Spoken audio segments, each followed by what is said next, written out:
Bismillahirrahmanirrahim. Assalamualaikum warahmatullahi wabarakatuh.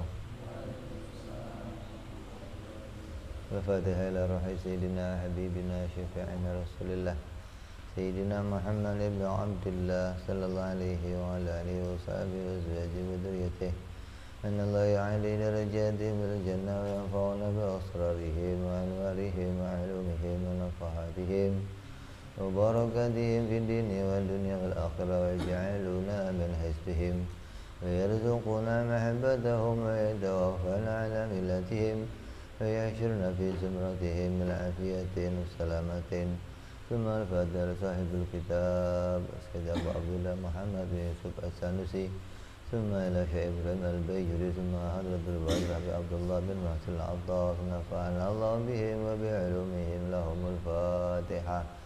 A'udzu billahi minasy syaithanir rajim. Bismillahirrahmanirrahim. Alhamdulillahi rabbil alamin arrahmanir rahim maliki yaumiddin. Iyyaka na'budu wa iyyaka nasta'in ihdinas siratal mustaqim.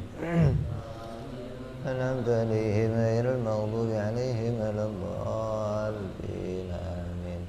Bismillahirrahmanirrahim.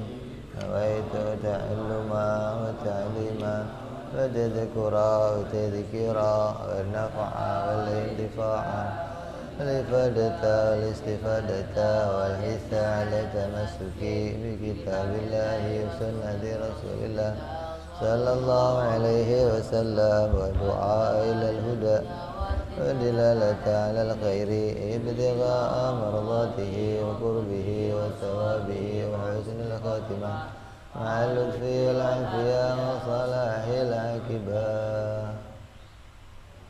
Apain sih digulung kayak benang layangan ya.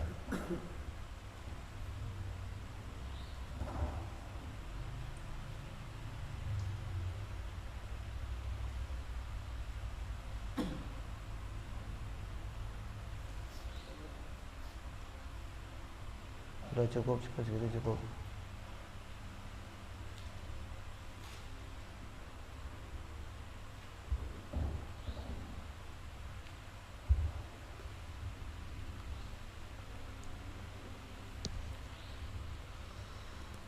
Bismillahirrahmanirrahim. Alhamdulillahirabbil alamin. Wassalatu wassalamu ala asyrafil anbiya'i wal mursalin.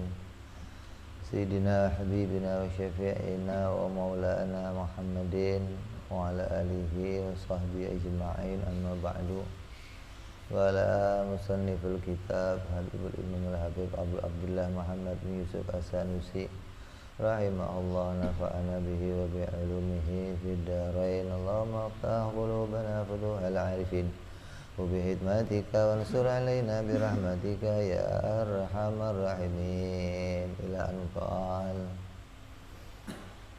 Yang lalu sudah kita bahas tentang pembagian sifat. Yang awal kita bahas adalah sifat 6 sifat. Maka 6 sifat itu dibagi menjadi 2 bagian. Yang pertama sifat nafsiyah, yang kedua sifat salbiyah. Ono bayi.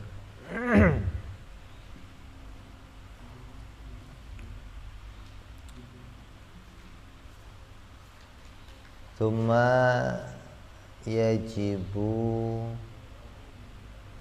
lahu ta'ala sab'u sifatin tusamma sifatil ma'ani. Kemudian kita akan melanjutkan kepada sifat yang berikutnya, yaitu 7 sifat yang disebut dengan sifat ma'ani.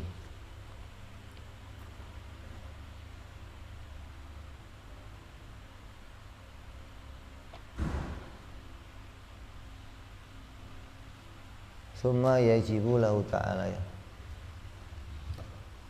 Bentar.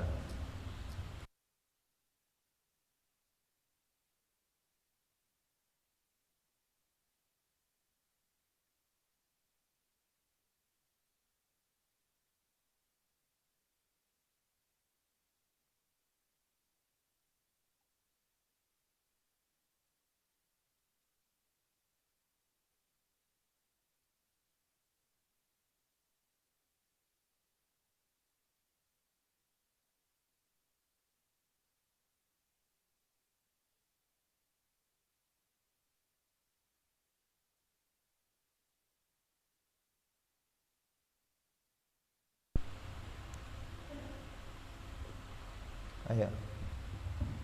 Bismillahirrahmanirrahim. Qauluhu ya yajibu ta'ala la yahfa, tidak samar annahu sungguhnya la ta'akhura, tidak ada akhir di wujubi sifatihi ta'ala, di dalam wajibnya sifat Allah ta'ala.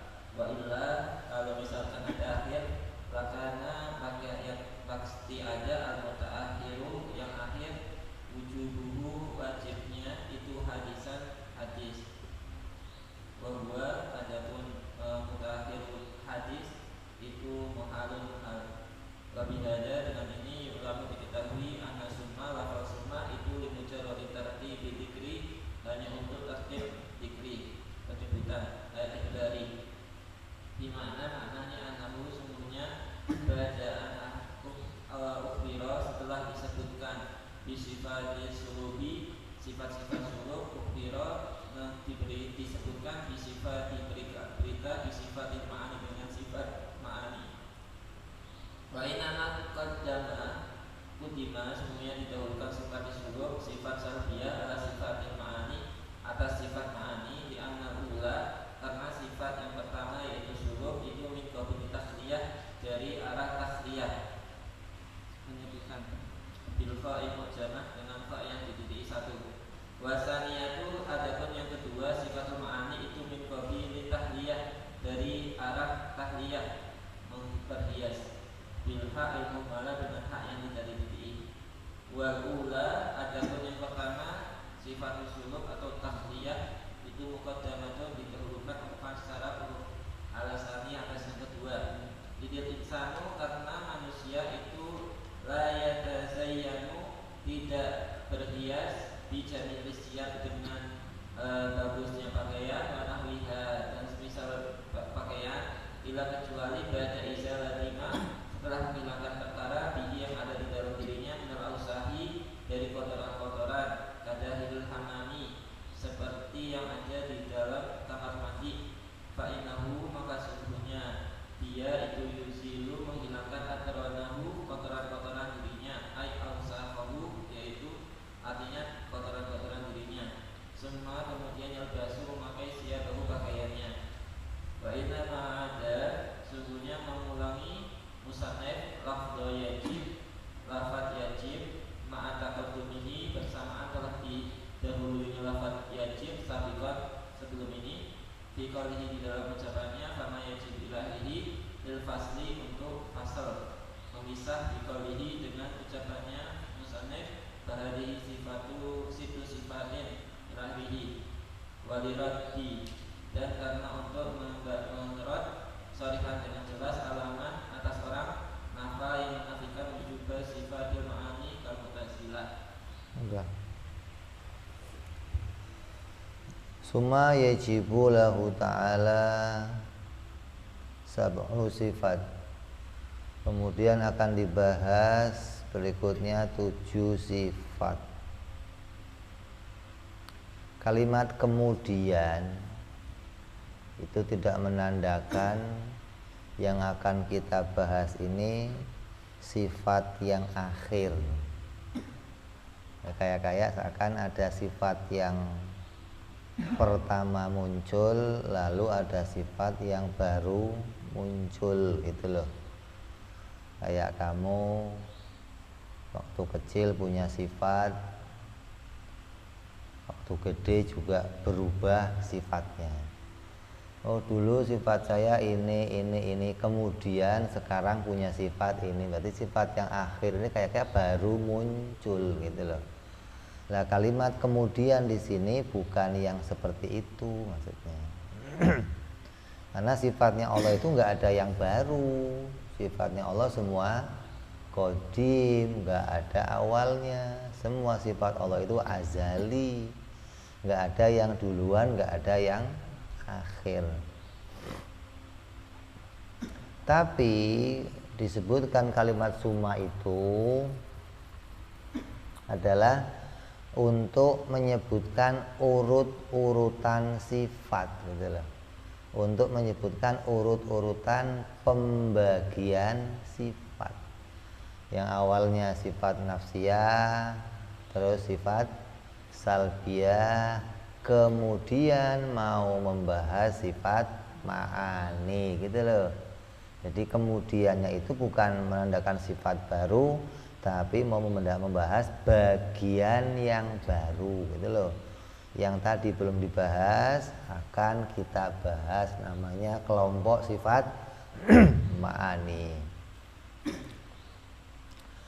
Lah kok yang didahulukan enggak sifat ma'ani dulu, yang didahulukan kok sifat salbiyah dulu? Kenapa? Apa alasan musonef membuat urut-urutan? Yang pertama nafsiyah, yang kedua salbiyah, terus ma'ani. Kenapa urut-urutannya begini?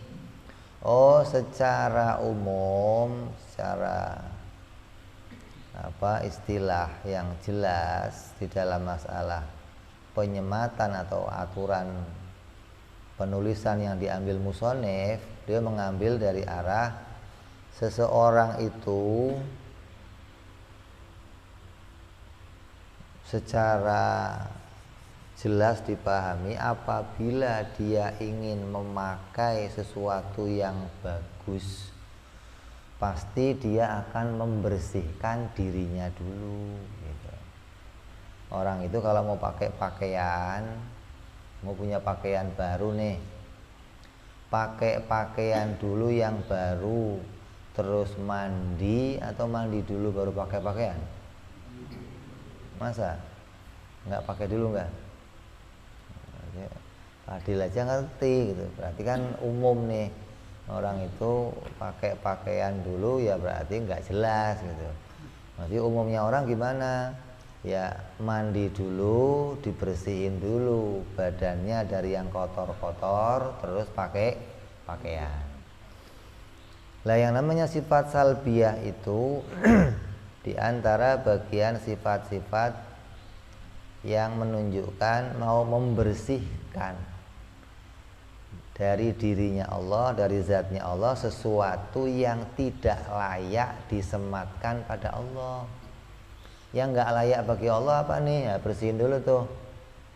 Setelah bicara Allah itu zat, Allah itu wujud, maka dibersihkan dari sesuatu yang nggak layak bagi Allah.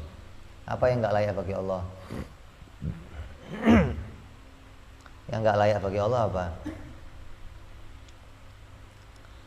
Allah itu suci dari apa?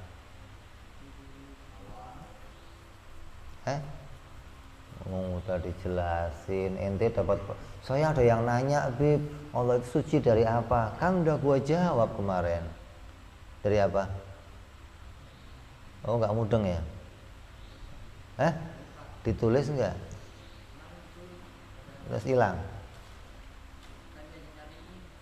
Lagi nyariin, jatuh. Oh, kehapus kali. Di download nggak? Allah suci dari segala sifat-sifat kekurangan, suci dari sifat-sifat yang nggak layak bagi Allah. Kayak apa contohnya? Awal. Adanya awal itu sifat yang nggak layak bagi Allah, maka dibersihkan. Allah tidak mungkin ada awalnya, karena kalau Allah ada awalnya gimana? Kalau Tuhan ada awalnya gimana? Maka terjadi dua kemungkinan. Apa? Nongol sendiri atau ada yang menciptakan. Tadinya nggak ada nih, tahu-tahu celing ada gitu loh. Berarti nongol atau ada yang menciptakan. Kalau dia nongol sendiri, nggak mungkin sesuatu yang nggak ada bisa merubah dirinya jadi ada, nggak mungkin nih. Lah kalau diciptakan gimana? Juga nggak mungkin. Kalau Allah diciptakan, yang nyiptain siapa? Bapaknya. Terus bapak yang bikin siapa? Bapaknya lagi. Nggak bisa habis dong. Jadi nggak mungkin kalau Tuhan itu ada awal. Jadi awal harus dibersihkan nih. Allah itu tidak berawal.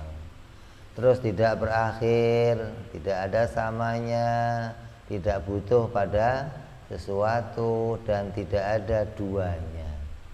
Sifat yang mau dibersihkan dari Allah banyak, tak terhingga. Tapi 5 ini menjadi pokok. Dari 5 ini sudah bisa mencakup bahwa Allah bersih dari segala yang tidak layak disematkan baginya. Maka kalau diambil dari urut-urutan ini, musannif mengambil dari pertama namanya bab takhliyah, yaitu membersihkan. Yang kedua akan bicara sifat ma'ani, namanya menyematkan atau akan mensifatkan kepada Allah sifat-sifat yang mulia, sifat-sifat yang agung. Jadi dari bab ini jelas bahwa musannif memulai kitabnya atau memulai urut-urutan sifat ini dari sifat salbiyah, kemudian baru sifat ma'ani, karena salbiyah dianggap membersihkan, ma'ani itu menyematkan sesuatu yang agung bagi Allah Subhanahu wa ta'ala.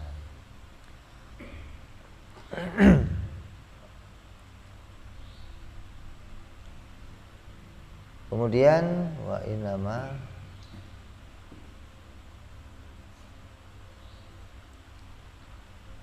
kemudian dimulai lagi lafadz ini dengan lafadz wajib lagi.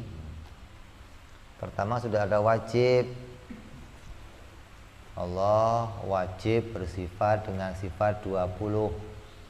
Apa yang pertama? Wujud, qidam. Berarti kan seterusnya wajib semua nih. Kemudian kok ditambah lagi dengan pembicaraan dan wajib, kemudian wajib juga bagi Allah. Kan di awal sudah ada wajib, kenapa ditambah lagi kemudian wajib juga bagi Allah? Kayak ini ada wajib yang baru. Oh, maksudnya musannif mau menolak kelompok-kelompok yang mereka itu tidak menerima adanya sifat ma'ani bagi Allah. Kalau Allah itu enggak bersifat dengan sifat ma'ani gitu loh. Allah itu ya hanya zat, yang zatnya bersifat qidam, baqa, mukhalafah, qiyamu fi nafsi dan wahdaniyah. Adapun ma'ani bagi mereka enggak ada. Kudrat itu enggak ada. Mana di Quran ada enggak Allah bersifat kudrat? Enggak ada di Quran. Adanya apa? Qadiron. Sifat iroda di Quran enggak ada. Adanya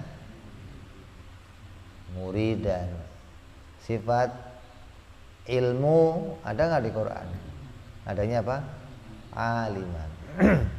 Maka kelompok ini enggak menerima 7 sifat yang mau kita bahas. Maka musannif menguatkan untuk menolak kelompok-kelompok Mu'tazilah dengan mengulangi lagi dan wajib gitu bagi Allah bersifat dengan sifat ma'ani, menunjukkan musannif adalah orang-orang yang berpegang pada pedoman prinsip Ahlus Sunnah wal Jamaah yang mengedepankan bahwa Allah itu wajib bersifat dengan sifat ma'ani. Adapun Mu'tazilah adalah kelompok orang-orang yang mu'attil, yaitu orang-orang yang menolak keberadaan sifat bagi Allah. Apa alasan mereka menolak sifat Allah? Apa alasannya? Kalau Allah itu zat, Qadiron itu zatnya, bukan sifatnya. Muridan itu zatnya, bukan sifatnya.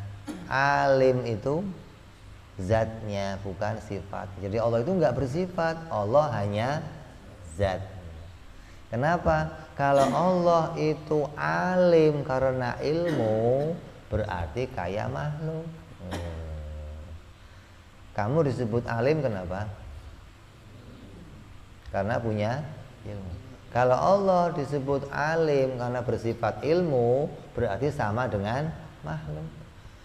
Nah, sedangkan Allah beda dengan makhluk. Biar nggak sama gimana? dibuang sifat ilmunya, diputuskan hanya bersifat alim tapi enggak bersifat ilmu. Zatnya alim tapi enggak berilmu. Ini cara pemikiran Mu'tazilah, ini cara pemikiran yang aneh menurut Ahlus Sunnah wal Jamaah. Di mana anehnya? Untuk menetapkan Allah itu beda dengan makhluk, harus dengan mengambil keputusan membuang sifat Allah. Ini keputusan yang ekstrim namanya, cara yang brutal, cara yang keji gitu loh, cara yang berbahaya. Kenapa? Untuk menunjukkan Allah beda dengan makhluk, ya nggak harus membuang sifat Allah. Cukup bedakan aja ilmu bagi Allah beda dengan ilmu bagi makhluk, kan mukhalafah jadinya. Bukan dibuang ilmunya untuk menunjukkan Allah alim tapi tidak bersifat ilmu. Itu sama aja gambarnya begini. Kamu punya sepatu, sepatunya kekecilan, biar pas gimana? Tuker sama yang apa? Ditukar sama sepatu yang apa? Yang gede. Pinter Fadil tuh. Sepatu kecil nggak muat, tuker sepatu yang gede biar muat gitu loh.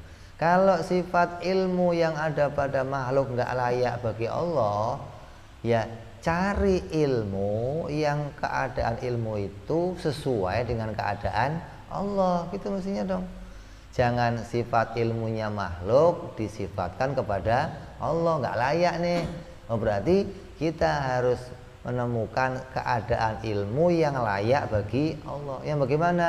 Ya ilmu yang nggak berawal, ilmu yang nggak berakhir, yang ilmunya itu bukan jangan jalan naldori, bukan dengan jalan doruri, bukan badihi. Oh, baru ilmu ini layak bagi Allah. Mu'tazilah enggak, sepatunya kekecilan biar pas jarinya dipotong. Pinter nggak kira-kira Dil? Mau nggak ente? Ini ekstrim namanya, gitu loh. Cara yang sangat berbahaya. Maka Mu'tazilah dengan cara berpikir yang demikian, dia dikeluarkan dari kelompok Ahlus Sunnah wal Jamaah, karena cara berpikirnya berbahaya, gitu maksudnya. Jadi musannif mengulangi kalimat wajib untuk menolak paham-paham seperti pahamnya Mu'tazilah yang harus menolak sifat Allah hanya gara-gara mengkhawatirkan adanya persamaan antara Allah, Tuhan dan makhluk. Padahal dengan disifatkan ilmu, akal juga bisa memikirkan, bisa menemukan keadaan mana ilmu yang layak bagi Allah, mana ilmu yang bagi makhluk. Nah, kalau nanti sifat itu ditolak karena Allah itu enggak bersifat, nanti zat juga ditolak lagi, kan makhluk juga zat, Allah sama dong. Gimana? Oh, zatnya Allah beda sama zat, iya mestinya sifat Allah juga beda sama sifat, kan selesai begitu. Kenapa harus buang sifat gitu loh. Jadi cara berpikirnya cara berpikir yang ekstrim, maka dia keluar dari kelompok Ahlus Sunnah wal Jamaah. Terus wa'du ridho. Dan di komen ala musannifi musannif ya naqaulahu, semuanya ucapan musannif sunaya jibu lahu ta'ala ilahirihi itu aujaba mewajibkan adama mutabaqatil khabar, tidak ada kecocokannya khabar dan mubtada pada mubtada'nya di qalihi, di dalam ucapan musannif wa hiya al-wujudu ilahirihi. Karena dhamir alladhi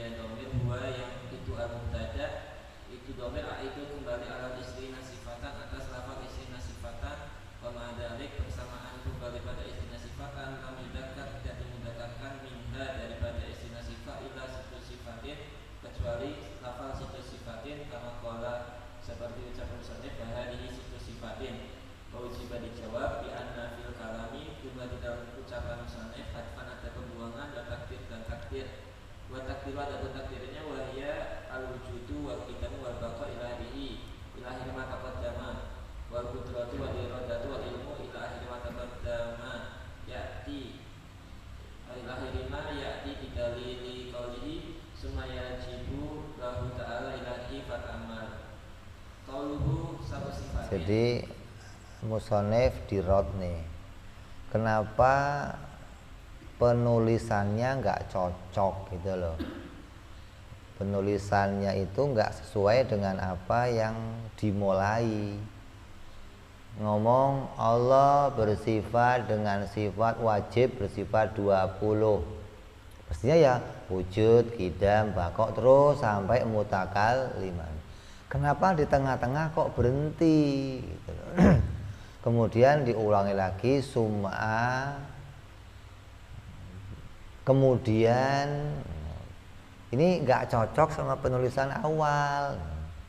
Ini gambarannya kayak apa? Gambarannya kayak musonef mau memisahkan keadaan sifat-sifat tersebut. Kayak ginilah, yang ngaji di Pondok Pesantren Nur Al Tauhid siapa saja? Oh, yang ngaji itu yang ada 20 orang. Disebutkan nih si A, si B, si C, si D. Terus si D, si E, si F. Kok pakai terus kenapa? Oh, mau memisahkan yang awal itu yang baru lulus SD gitu loh.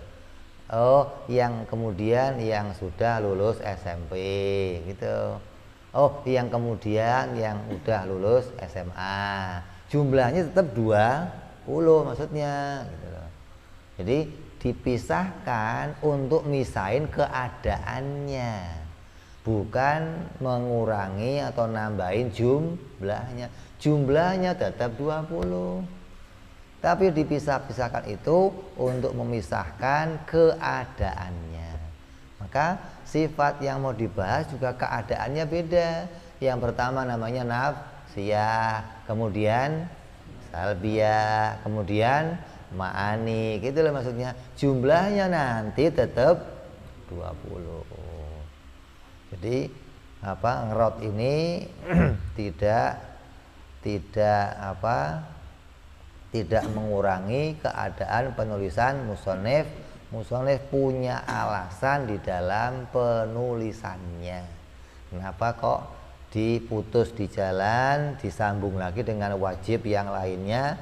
Karena memisahkan sesuatu dengan sesuatu karena berbeda keadaannya. Terus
Sab'u sifat, 7 sifat ma'ani itu menurut madhabnya Imam Asy'ari, ini sahibul madhab dalam tauhid, sahibul madhab, imamul aqidah ahlu sunnah wal jamaah, yaitu Imam Abu Hasan al Asy'ari. Dia berpendapat bahwa sifat ma'ani jumlahnya 7. Adapun Imam Maturidi sama-sama sahibul madhab, jadi dua-duanya ini hidup satu zaman tapi nggak ketemu. Hidupnya sezaman, yang satu nulis kitab, satu nulis kitab tapi nggak ketemu, tapi isi kitabnya sama akidahnya. Ketika ada perbedaan, perbedaannya hanya dalam penamaan, bukan beda di dalam memaknai sesuatu, hingga bedanya nggak dijadikan permasalahan, beda menamai saja. Imam Maturidi mengatakan bahwa sifat ma'aninya Allah itu ada 8, bukan 7 gitu.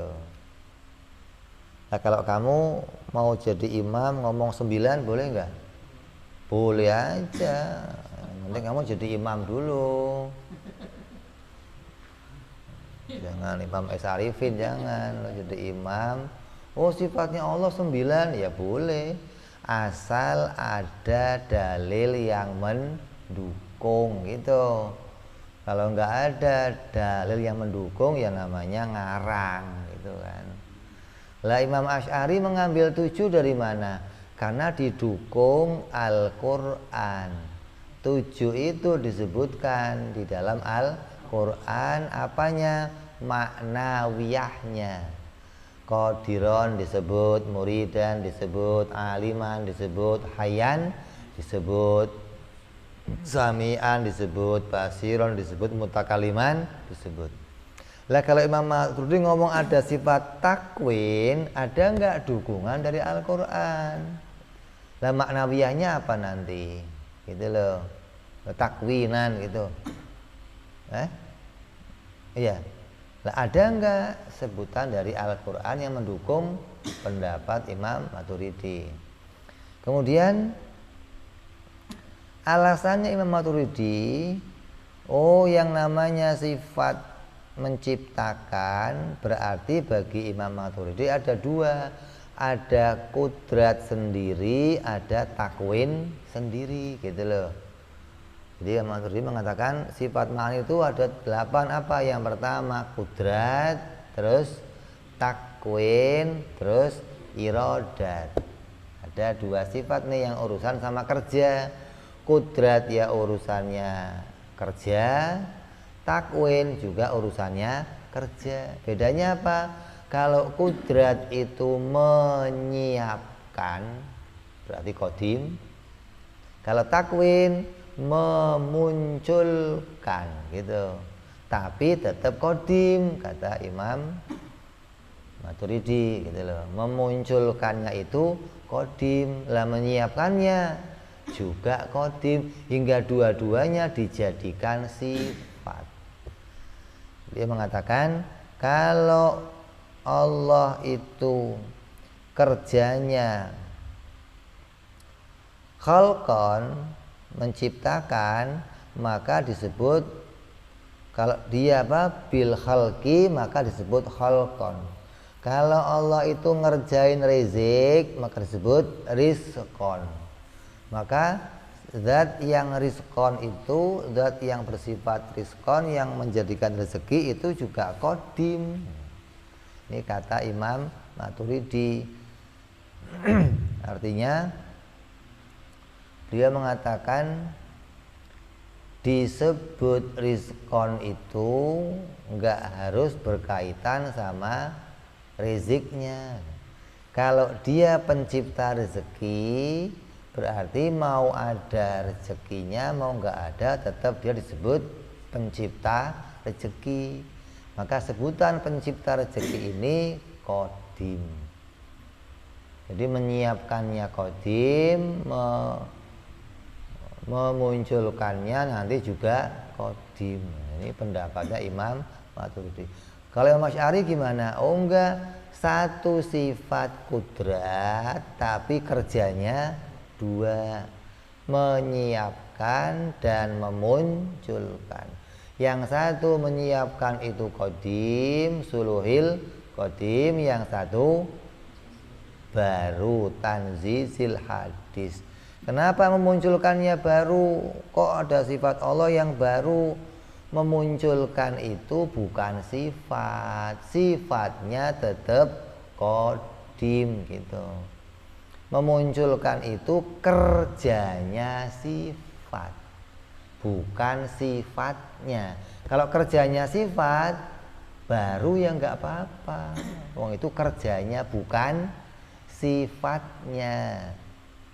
Kayak kamu punya tangan, tangannya punya kerja memukul, menampar, menjabat, nyentil. Lah, kerjanya itu boleh baru. Kalau tangannya ya qadim gitu loh. Jadi kudrat itu bagi Imam Asy'ari qadim. Adapun kerjanya yang enggak ada masalah disebut baru. Kalaupun mau disebut apa? Qadim itu ikut pendapatnya Imam Maturidi. Tapi yang sahih, yang dipakai, yang rojih, yang dikuatkan itu pendapat Imam Asy'ari. Itu yang kita pakai, yaitu Allah bersifat dengan 7 sifat. Terus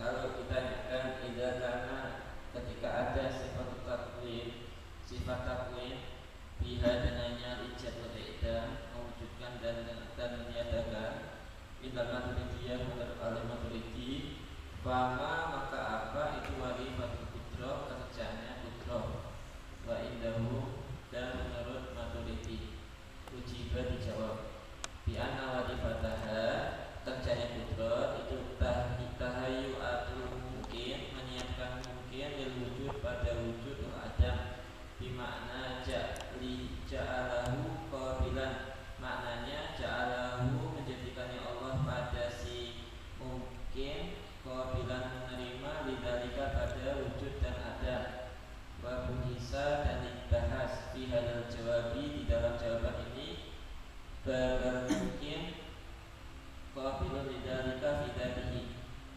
fala hajata maka tidak ada kebutuhan hajat ila tahayyu'atil qudrati, pada menyiapkan qudrat lahu pada mungkin. Wa ujiba dijawab karena murada yang dikehendaki annaha, sesungguhnya qudrat itu taj'aluhu menjadikan qudrat pada mungkin qabilan menerima lidzalika qabul istidad, wa in kana qabilan lidzalika qabul dzatiyan fata'amal.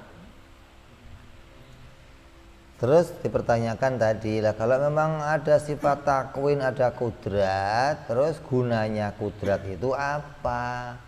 Wong dua-duanya sama-sama menciptakan. Kudrat menciptakan, takwin juga menciptakan. Maka dijawab oleh mereka bahwa kudrat itu kerjanya adalah menyiapkan mungkin kepada yang menjadi siap diwujudkan, atau mungkin itu menjadi siap untuk ditiadakan. Nah, padahal dibahas yang namanya mungkin itu memang siap untuk dimunculkan atau ditiadakan. Mungkin itu nggak usah disiapkan lagi, selalu siap untuk diwujudkan atau ditiadakan. Yang namanya kayu itu selalu siap, mau dibikin kursi ya siap, dibikin meja juga siap, dibikin lemari juga siap. Nggak usah ada kayu yang disiapkan untuk jadi lemari, kayu yang disiapkan jadi meja, ya nggak usah. Kayu itu bagi si tukang selalu siap untuk dibikin apa saja, karena mungkin itu satu jenis gitu loh.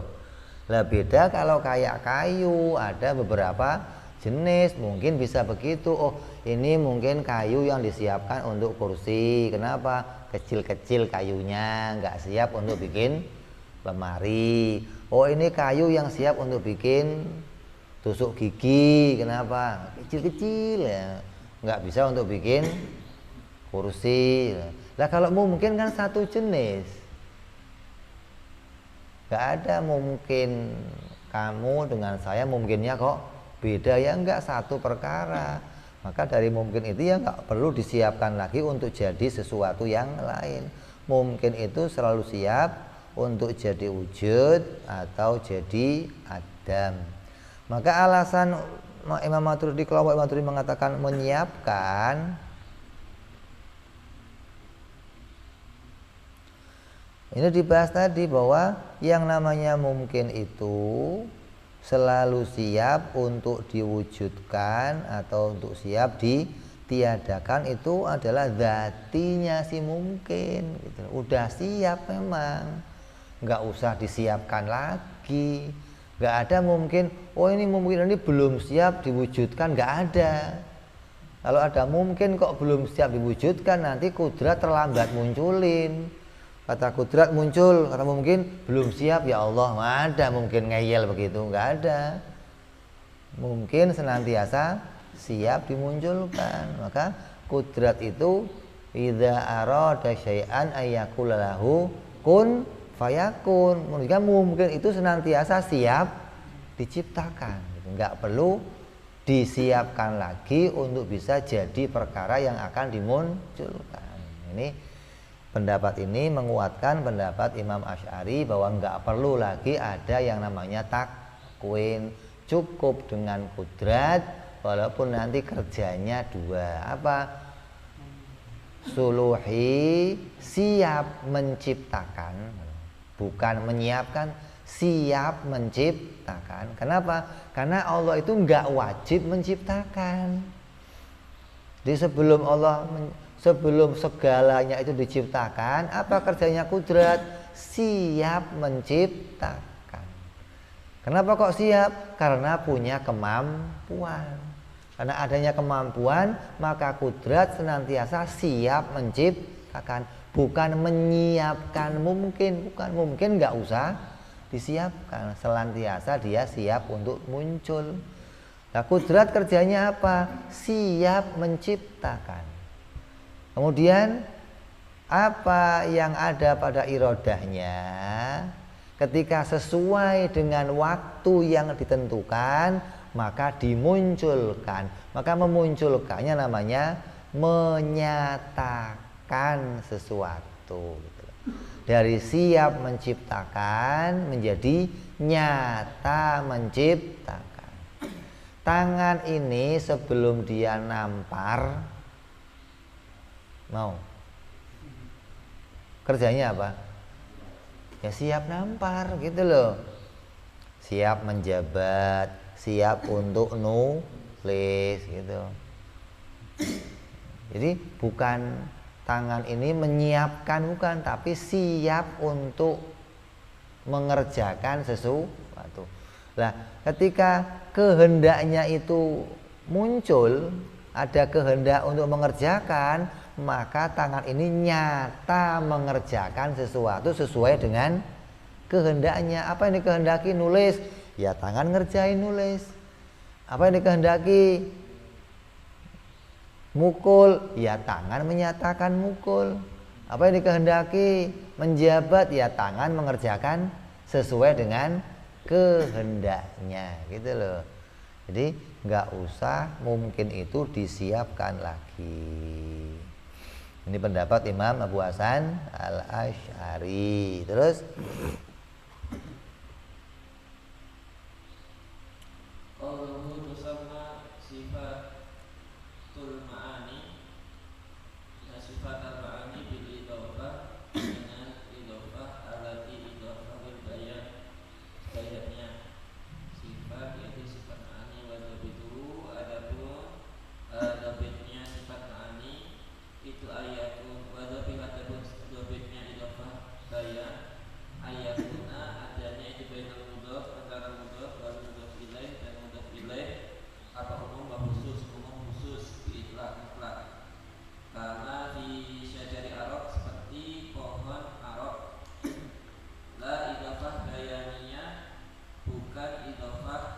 bayaniyah. Wadul bituha adapun detiknya idofah bayaniyah itu ayatuna adanya bainal mudhaf wal mudhaf ilaih umum wa husnul wajhin kama fi khatamah hadidin dalam khatami hadidin wa ulima dan diketahui min dalika dari itu anna bainal idofataini antara mudhaf idofah bayaniyah dan bayan mughayaratan ada perbedaan bahwa dan ada pendapat ini itu asli pendapat yang benar. Apabila diucapkan innahuma antara idofah bayaniyah dan bayan bimakna wahidin satu makna kama huwa muwadihun bi mahalihi. Disebut sifat ma'ani, digandengkan tuh. Sifat ma'ani. Apa yang disebut dengan sifat ma'ani? Oh, itu menjelaskan bahwa sifat ma'ani itu sebagai penjelasan. Yang mau dibahas ini adalah sifat yang jenisnya ma'ani. Lah, yang namanya kalimat kata yang menjelaskan itu ada dua. Ada yang menjelaskan secara umum, ada yang menjelaskan secara khusus, ada yang mutlak, ada yang enggak mutlak. Kalau menjelaskan secara mutlak kayak begini, apa, kayu siwak. Siwak itu pasti kayu gitu. Sifat ma'ani. Umum khusus sifat banyak. Sifat macamnya banyak. Ketika dijelaskan sifat ma'ani, maka ma'ani ini pasti sifat gitu loh. Tapi kalau sifat, maka ini menjelaskan, oh, yang mau dibahas ini sifat yang jenisnya ma'ani. Beda dengan ngomong begini, cincin besi, cincin emas. Cincin itu bentuknya apa? Khusus. Kalau emasnya umum. Karena yang namanya emas belum tentu cincin gitu loh. Emas bisa aja kalung, bisa aja gelang, bisa saja.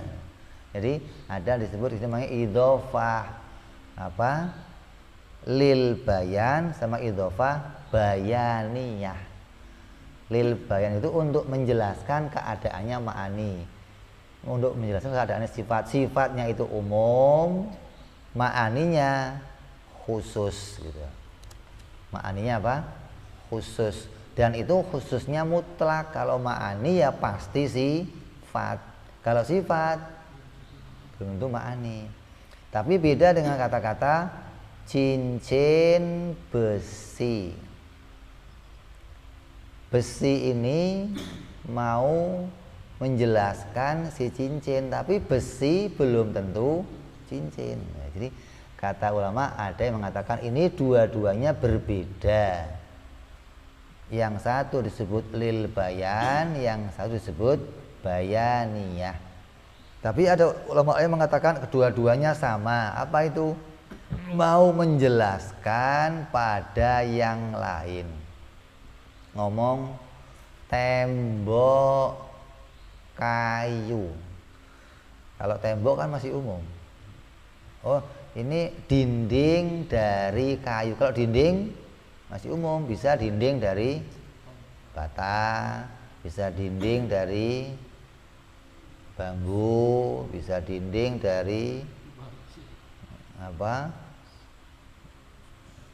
Hebel. Tapi kalau dinding ya udah jelas apa? Apa? Pembatas sesuatu dengan sesuatu namanya dinding. Nah, dindingnya dari apa? Oh, dari bata. Dijelaskan tuh.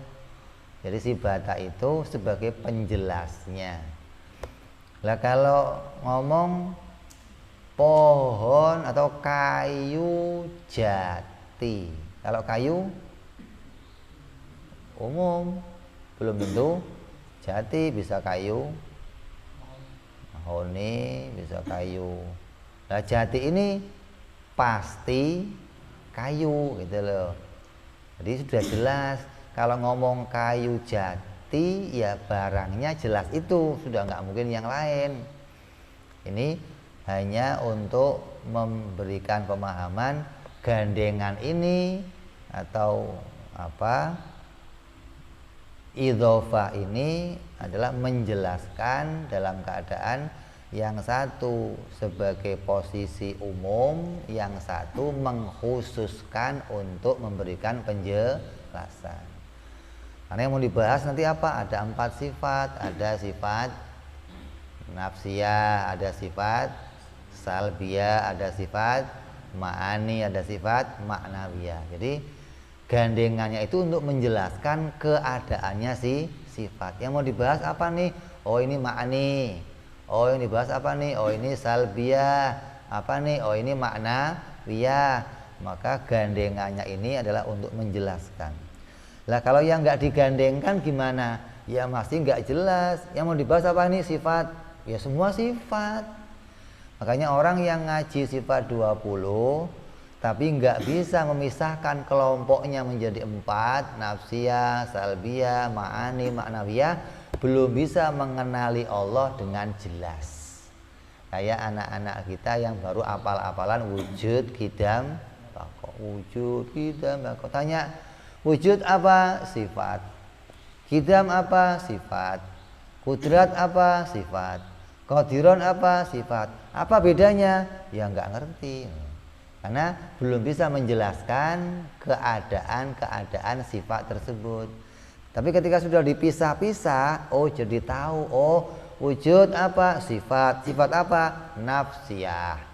Qidam apa? Sifat. Sifat apa? Salbiyah. Maka digandengkannya dengan sesuatu itu untuk menjelaskan keadaannya si sifat. Begitupun yang dipahami oleh musannif. Ini harus kita pahami, musannif mau menjelaskan sifat yang mau dibahas.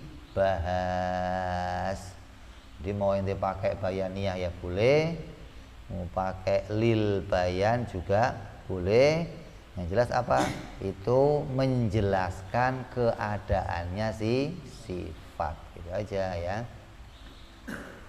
Terus wahya aisab sab'u sifatan allati tusama sifatul ma'ani qauluhu qudrat wallahu a'lam bissawab.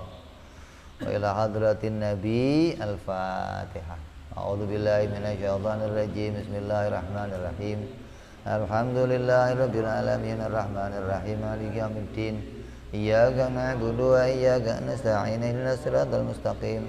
صراط الذين أنعمت عليهم غير المغضوب عليهم ولا الضالين آمين يا ربنا اعترفنا بأننا اقترفنا وأننا أسرفنا على لظى أشرافنا فتوب علينا توبة فاغسل كل حوبة واستر لنا عوراتي وآمن روعتي واغفر لوالدينا ربي ومولودنا والآل والإخوان وسائر العلان وكل ذي محبة أو جيرة أو صحبة المسلمين أجمع من ربي اسمع فضلا لا باكتساب منا بالمصطفى رسولي